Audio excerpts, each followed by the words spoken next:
بسم اللہ الرحمن الرحیم۔ السلام علیکم۔ حضرت اسحاق علیہ السلام کی شادی۔ حضرت ابراہیم علیہ السلام نے اپنے خانہ زاد الیاز مشقی سے فرمایا کہ میں یہ طے کر چکا ہوں کہ اسحاق علیہ السلام کی شادی فلسطین کے ان کنعانی خاندانوں میں ہرگز نہ کروں گا، بلکہ میری یہ خواہش ہے کہ اپنے خاندان اور باپ دادا کی نسل میں اس کا رشتہ کروں۔ اس لیے تو ساز و سامان لے کر جا، اگر وہ راضی ہو جائے تو اس سے یہ بھی کہہ دینا کہ میں اسحاق علیہ السلام کو اپنے پاس سے جدا کرنا نہیں چاہتا، لہٰذا لڑکی کو تیرے ساتھ رخصت کر دے۔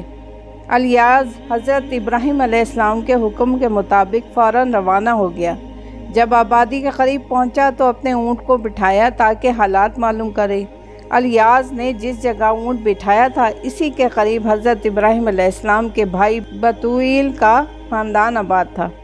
ابھی یہ اس میں مشغول تھا کہ سامنے ایک حسین لڑکی نظر آئی جو پانی کا گھڑا بھر کر مکان کو لیے جا رہی تھی۔ الیاز نے اس سے پانی مانگا، لڑکی نے اس کو بھی پانی پلایا اور اس کے اونٹ کو بھی، اور پھر حال دریافت کیا۔ الیاز نے بتویل کا پتہ دریافت کیا۔ لڑکی نے کہا وہ میرے باپ ہیں، اور الیاز کو مہمان بنا کر گھر لے گئی۔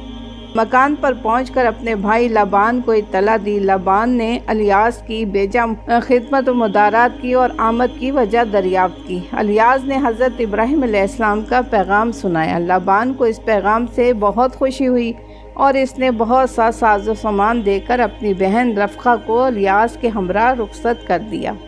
حضرت اسحاق علیہ السلام کی اولاد۔ رفقہ سے حضرت اسحاق علیہ السلام کے جوڑواں دو لڑکے عیسو اور حضرت یعقوب علیہ السلام پیدا ہوئے۔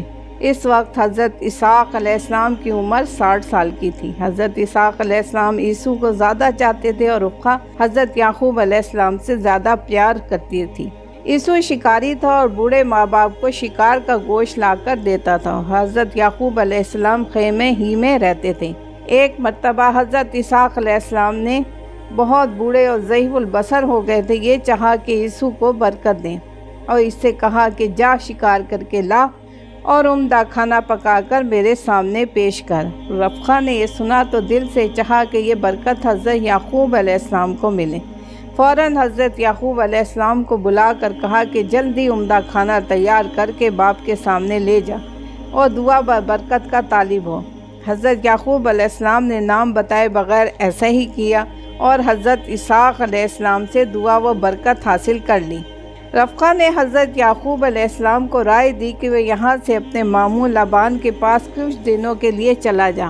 حضرت یعقوب علیہ السلام ماموں کے یہاں پہنچا اور وہیں کچھ مدت گزاری اور شادی کر لی۔ حضرت یعقوب علیہ السلام کی شادی ان کے ماموں کے یہاں ہوئی اور وہ ایک عرصے تک ان کے پاس رہے، اور عیسو اپنے چچا حضرت اسماعیل علیہ السلام کے پاس چلے گئے اور وہاں ان کی صاحبزادی بشامہ یا باسمہ یا مہالاتا، جو بھی نام صحیح ہو، اس سے شادی کر دی، اور ان کے علاوہ بھی شادیاں کی اور اپنے خاندان کو لے کر سیر یا ساحر کو اپنا وطن بنا لیا اور یہاں ادعوم کے نام سے مشہور ہوئے، اس لیے ان کی نسل بنی اور ادعوم کے نام سے مشہور ہوئی۔ جزاک اللہ۔